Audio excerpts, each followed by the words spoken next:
punto de activación de proteínas a manera de cascada, de proteínas para formar coágulos procoagulantes y para regularlo anticoagulantes. Y luego finalmente el proceso de fibrinosis. De la hemostasia primaria habíamos visto cuáles son los favorecedores que el componente vascular proporciona para el proceso de coagulación. ¿Se acuerdan? El factor de vasoconstricción, la vasoconstricción, la exposición de colágeno, la liberación del factor de von Willebrand y el factor adhesión el factor tisular y el factor de adhesión, ¿no es cierto? Esos son. Y del componente plaquetario habría que dividirlo como en fases de la activación plaquetaria, ¿no es cierto? Que tenemos la adhesión, agregación, activación y la secreción de sustancias procoagulantes. Entonces, acá teníamos la estructura de la plaqueta, ¿no es cierto? Y de esa estructura es de donde nos vamos a basar para reconocer estas fases de la formación del sabor. Cuando se da una lesión, depende de la magnitud de la lesión para que se tenga una activación plaquetaria completa o solamente una adhesión plaquetaria. La activación plaquetaria completa implica adhesión, agregación, activación y secreción. Pero cuando hay una lesión muy leve, solamente se va a producir adhesión. ¿Qué consideramos una lesión muy leve? Una cortada, un pinchazo. ¿Creen ustedes que ahí solamente se necesita adhesión? O sea que no necesitamos que se forme el coágulo, ¿o sí? La lesión pequeñita, la lesión que se considera menor para que solo haya adhesión, implica que una célula endotelial envejezca y se desprenda. Eso es una lesión pequeñita, o sea, es una lesión microscópica. Cuando nos pinchamos, cuando nos cortamos, por más pequeñito que sea, ya implica todo el proceso de formación del coágulo blanco y rojo. Cuando la lesión es, como les digo, de desprendimiento de una célula endotelial senescente o vieja, eso puede ser solventado solamente con adhesión plaquetaria. O sea, donde se desprende la célula, ahí se agrega, se adhiere a una plaqueta, se une una plaqueta y con eso se solventa esa lesión microscópica, pequeñita. ¿Sí? Solamente esa lesión puede ser solventada solo con adhesión. Pero cuando ya se trata de lesiones más grandes, necesitamos ya todas las fases de activación plaquetaria. Ahora, ¿la adhesión qué es? Como su nombre lo indica, es que la plaqueta se adhiera. ¿Pero a dónde se adhiere? Al colágeno, exactamente. Entonces, ¿qué es la adhesión? Unión de la plaqueta al colágeno. Eso, nada más. La adhesión se tiene que dar gracias a glucoproteínas que se encuentran en la pared de la plaqueta, o sea, a receptores plaquetarios. Las glucoproteínas que se unen directamente al colágeno son la glucoproteína 1A, 2A, la 4 y la 6.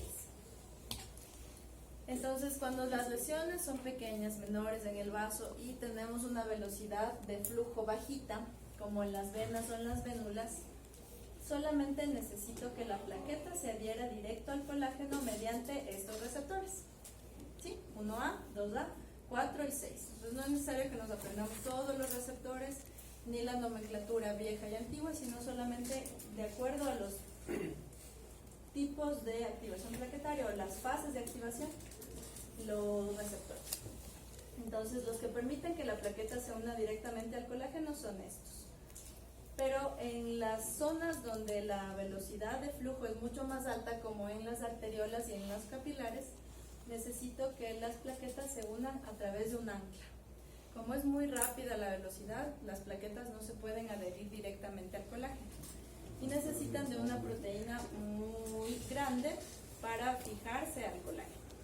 Esta proteína es del factor de von Willebrand.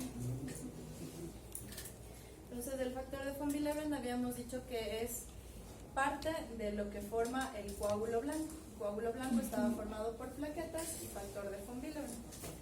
El factor de von Willebrand, ¿en dónde se ubica? En este caso se ubica entre el colágeno y las plaquetas, para que les permita su adhesión en las zonas de alta velocidad de flujo, como las arteriolas y capilares. ¿Sí? Entonces, adhesión plaquetaria se tiene que presentar en todas las lesiones, sea la lesión pequeña o grande, siempre va a haber adhesión plaquetaria. Pero la adhesión plaquetaria va a ser suficiente para solventar una lesión solo cuando esta es microscópica, muy pequeña, ¿ya? Lo va a hacer directamente gracias a estos receptores que le unen a la plaqueta al colágeno, o lo va a hacer indirectamente gracias al factor de von Willebrand mediante este receptor que se llama glucoproteína 1B95. ¿Dónde se imaginan que están esos receptores? Si yo les digo, dibuje o explique dónde se encuentra la glucoproteína 1B95, ¿dónde se encuentra? ¿Dónde se imagina? En la membrana de la plaqueta. En la membrana de la plaqueta. Todas estas, ¿se acuerdan de los CDs, de los clústeres de diferenciación? Sí. Estos también funcionan como CDs, también funcionan como clúster de diferenciación. Porque si mido una glucoproteína 1A, 2A en el neutrófilo, no existe, no tiene. Si mido esto en una célula endotelial, no existe, no tiene. Esto es propio de la plaqueta. Estos receptores para colágeno solo tiene la plaqueta, ¿sí? Y este de acá es importante que se acuerden porque es el que le permite unirse al factor de von Willebrand para que este le una al colágeno, ¿ya? Eso es adhesión plaquetaria. Entonces, si es que tengo una lesión grande o pequeña, hay adhesión. Pero la adhesión será suficiente para solventar lesiones cuando estas son menores, como el desprendimiento de una célula endotelial, CNC. ¿Ya? Eso es adhesión. ¿Creen que la adhesión pueda fallar en algún punto?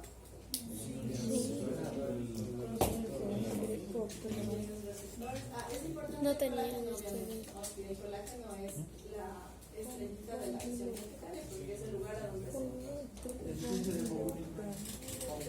entonces, ¿qué puede pasar en esta parte? Como vimos que es importante los receptores, son importantes el factor de von Willebrand, es importante el colágeno.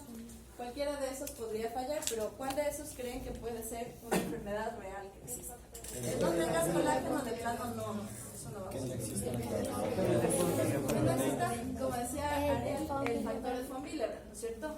¿Qué más? Que necesitan las glucoproteínas.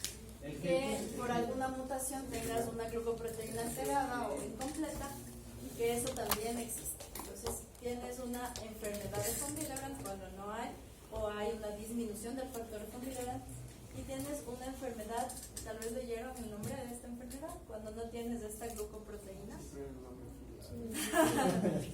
pero no me acuerdo. ¿Cómo? ¿Síndrome qué? Empezaba con F. No.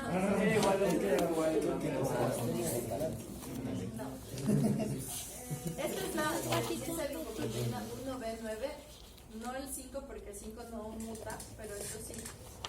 Es el síndrome de Bernard-Soulier. De Bernard-Soulier. Entonces eso sí existe. ¿Y el paciente qué tendrá en este caso? Tendencia a hemorragia, tendencia a trombosis, ¿qué tiene? Tendencia hemorrágica, ¿no es cierto? Porque no puede adherir plaquetas, ¿ya? Sea por deficiencia del factor de von Willebrand o por alteración de la glucoproteína de anclaje, ¿ya? Entonces sí puede fallar. ¿Y qué te puede dar? Lesión, tendencia, perdón, ¿ya? Recuerden que la diferencia entre adhesión y agregación es que la adhesión es un proceso reversible, ¿no? Reversible. Mientras que la agregación es un proceso irreversible. ¿Qué significa que sea un proceso reversible versus irreversible? ¿Qué le pasa a la plaqueta cuando se activa? Se da la vuelta a la membrana. Se le emite pseudópodos, ¿qué más? Se da la vuelta a la membrana, ¿no es cierto? Los fosfolípidos del interior se van al exterior, eso. Comienza a secretar la Secreta lo que tienen sus gránulos, todo eso es que se activó. ¿Qué más? ¿Por qué le llaman a ese proceso irreversible? ¿Será que no puede volver a guardar sus pseudópodos? ¿No puede volver sus fosfolípidos al interior? ¿Por qué es irreversible? no puede volver a devolver los gránulos. Ya no puede recoger lo que tiene en sus gránulos. ¿Será que por qué será?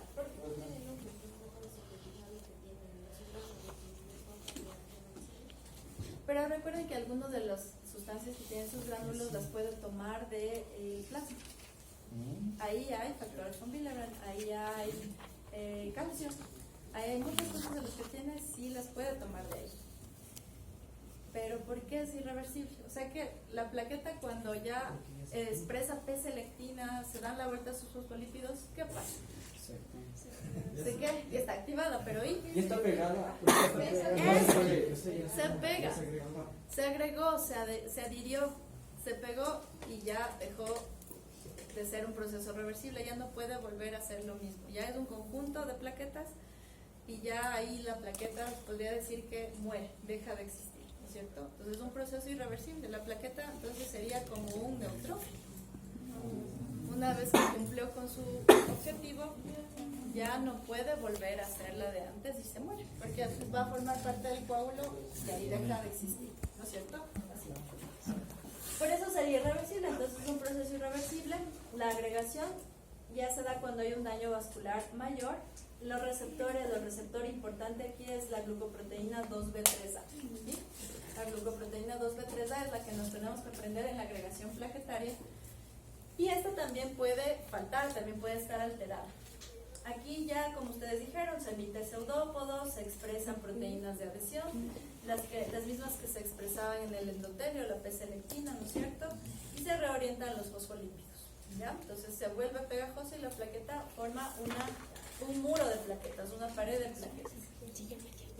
¿Creen que esto de que existan receptores podrá ser aprovechado por la farmacología para, de alguna manera,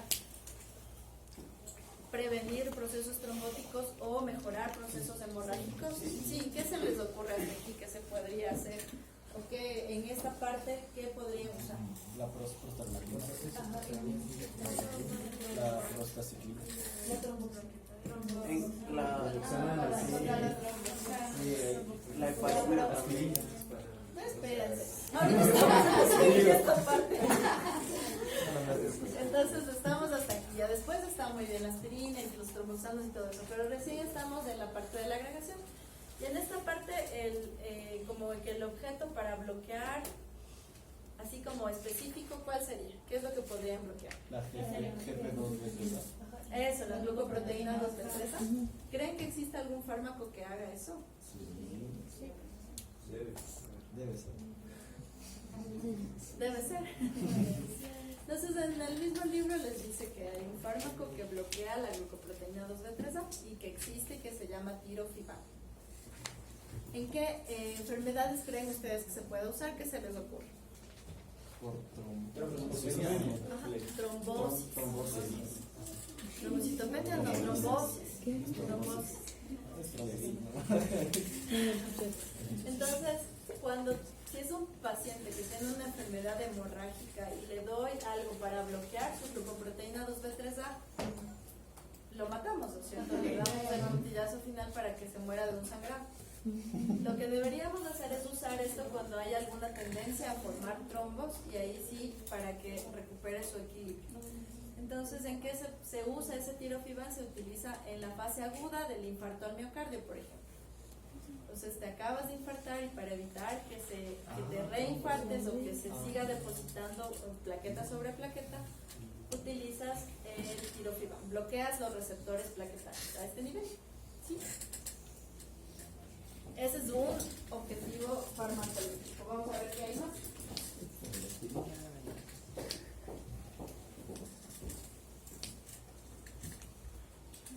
Es importante que para recordar que para que se una plaqueta sobre otra necesitamos del fibrinógeno. El fibrinógeno es importante. La proteína que actúa en la agregación plaquetaria es el fibrinógeno. La proteína que actúa en la adhesión era el colágeno. Ahí está el tirofibán que bloquea a la glucoproteína 2B3A. Y también en este punto existía una enfermedad. En la anterior se acuerdan que decíamos la enfermedad de Bernard-Soulier y la enfermedad de von Willebrand. En este caso hay una mutación en la que se altera la glucoproteína 2B3A que se llama, ahí sí creo que dijo, ¿quién dijo? ¿Tú? ¿Qué dijo? Trombastenia de Glanzmann. Eso, la trombastenia de Glanzmann. La trombastenia de Glanzmann es una mutación, una enfermedad congénita en donde los niños nacen con esta incapacidad de agregar. Entonces ya vamos a ver en las pruebas de coagulación que si hago una prueba de medición de plaquetas, las plaquetas va a tener normales, 300.000, 200.000, perfecto, número. Pero si hacemos pruebas de agregación plaquetaria, Lo normal es agregar 100% y este niño va a agregar 2%. Eso significa que está en riesgo todo el tiempo de sangrados espontáneos, ¿no es cierto? Por hemorragia.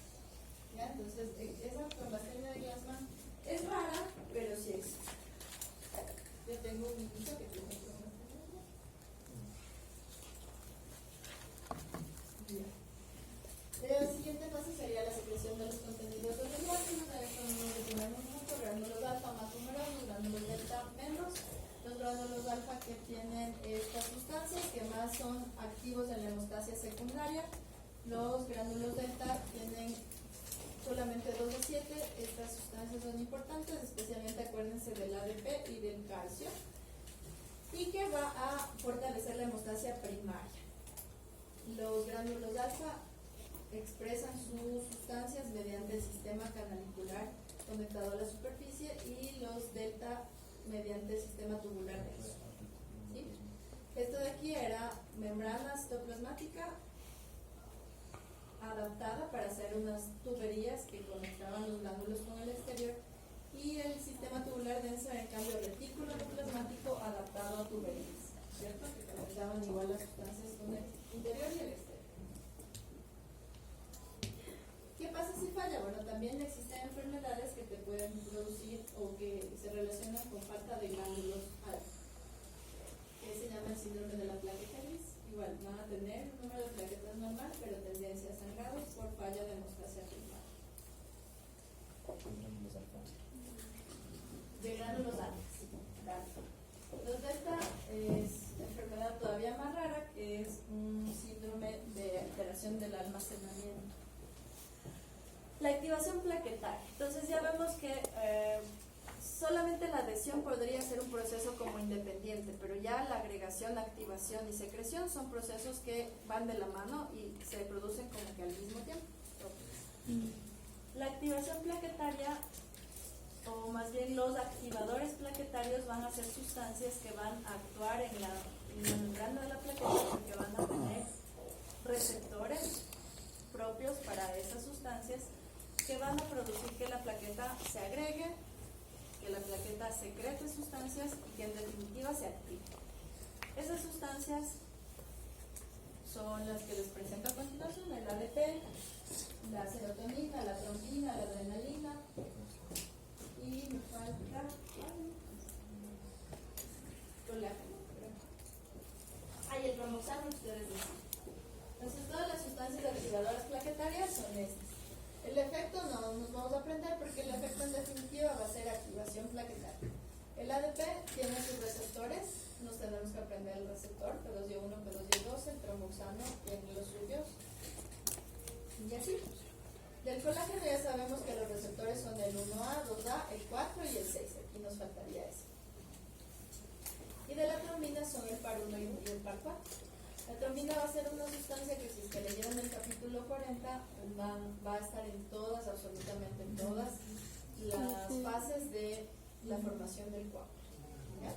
Entonces estos activadores plaquetarios van a hacer que la plaqueta se oxide, y la activación plaquetaria también va a ser un objeto de bloqueo si estamos pensando en enfermedades trombóticas. Entonces, por ejemplo, uno de los activadores es el ADP, y su receptor es este, y puede ser bloqueado por un fármaco. Este fármaco, que se llama clopidogrel, se da en qué tipo de enfermedades. ¿Qué ejemplos se les ocurre?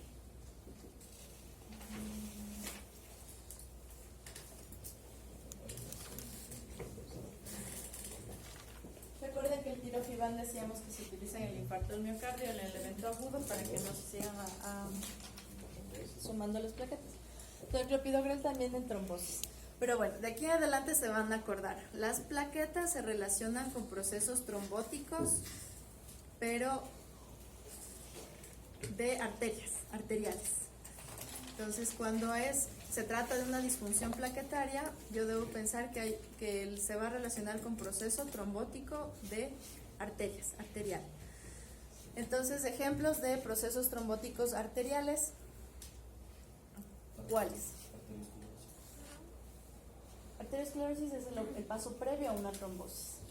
Tromboflebitis. Tromboflebitis es venoso.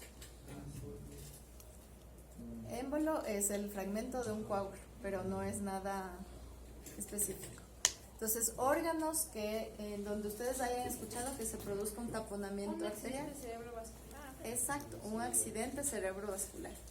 Una enfermedad cerebrovascular se relaciona con un proceso arterial, por lo tanto, la disfunción en la que nosotros pensamos es en plaquetas, en donde habrá una aterosclerosis previa. O sea, eso será el proceso previo a que se dé un evento cerebrovascular. Otro órgano que ustedes han escuchado en donde las arterias se tapan y te da una muerte del miocardio. Entonces, el infarto cardíaco, ¿no es cierto? Esos son ejemplos típicos de trombosis arteriales donde lo que quiero es evitar que se muera el músculo o que se muera el tejido cerebral, ¿no es cierto? Ahí que tendrá que usar antagonistas plaquetarios, o sea, bloquear los receptores de ADP o el clopidogrel y aspirina, ¿no es cierto? El ácido acetilsalicílico que por ahí me decían. ¿Y ese qué bloquea? ¿Qué leyeron? ¿Quién leyó? ¿Qué bloquea? No, La producción de trombosis. Ah, cierto, que era una. No, eso Era más adelantado. Entonces, mira lo compleja que es la plaqueta con todos sus receptores. Entonces, fíjense, aquí está la ADP, aquí está la trombina, aquí está la adenina, aquí está el tromboxano, aquí está la serotonina, por acá está del factor de von Willebrand. Aquí ahí tiene receptores angiofibrinógenos, lo que ya conocemos ahorita del colágeno. Y en el interior, para que esas acciones que son iniciadas en la membrana, debe haber mediadores intracelulares, ¿no es cierto? Mediadores como la proteína G, que van a permitir transmisión de señales para que luego esa activación plaquetaria se haga interna, ¿cierto? Para que esa activación que se está iniciando en la membrana se vaya hacia el interior de la plaqueta y se libere el contenido granular y todo lo demás que tiene que ocurrir. Las vías de activación plaquetaria no son objetivo de que ustedes tengan algo como que supera los objetivos que necesitamos ustedes hacer.